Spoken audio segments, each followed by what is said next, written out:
Gigisa tayo ng bawang, sibuyas at luya. Magluluto po tayo ngayon ng sinabawang tahong. Parang tinola lang din po ang pagluluto natin ito. Ang ilalagay ko lamang po na gulay, kalabasa. Meron po kasi kaming natirang kalabasa at ito na lamang po ang ihahalo ko sa ating lulutuing sinabawang tahong with kalabasa.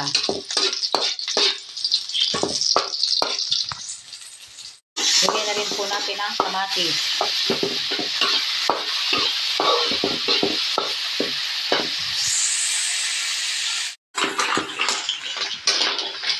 Inilagay na po natin ang tahong.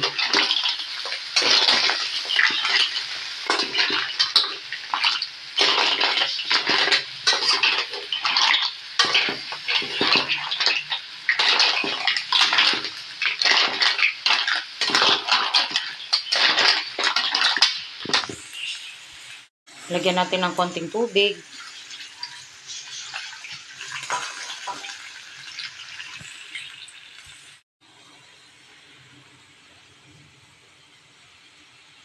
Lagyan natin ng asin.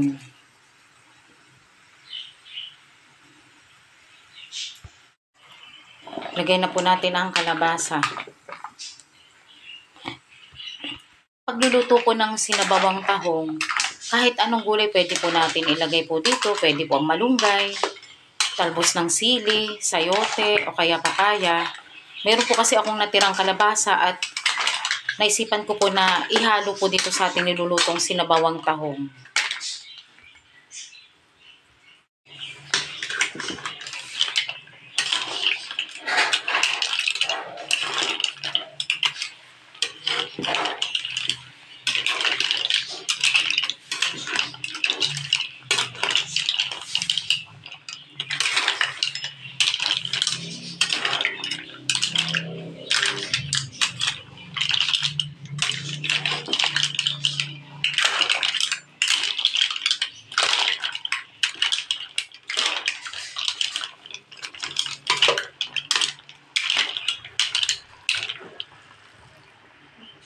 Lagyan natin ng pamintang durog.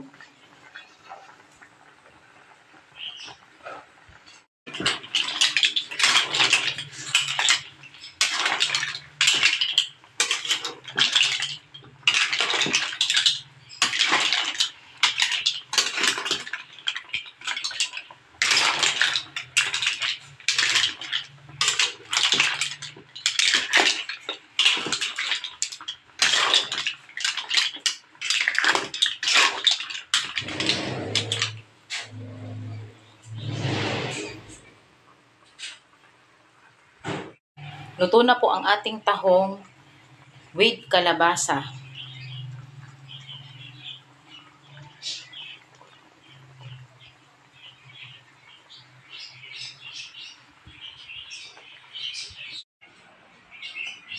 Ulam natin ngayon, pritong galunggong at sinabawang tahong with kalabasa. Maraming salamat po sa panonood nyo po ng aming channel, Nestor Lakay Channel, at huwag niyong kalimutan mag-like, share, and subscribe po sa aming channel. Maraming salamat po and God bless po sa ating lahat. Kain po tayo!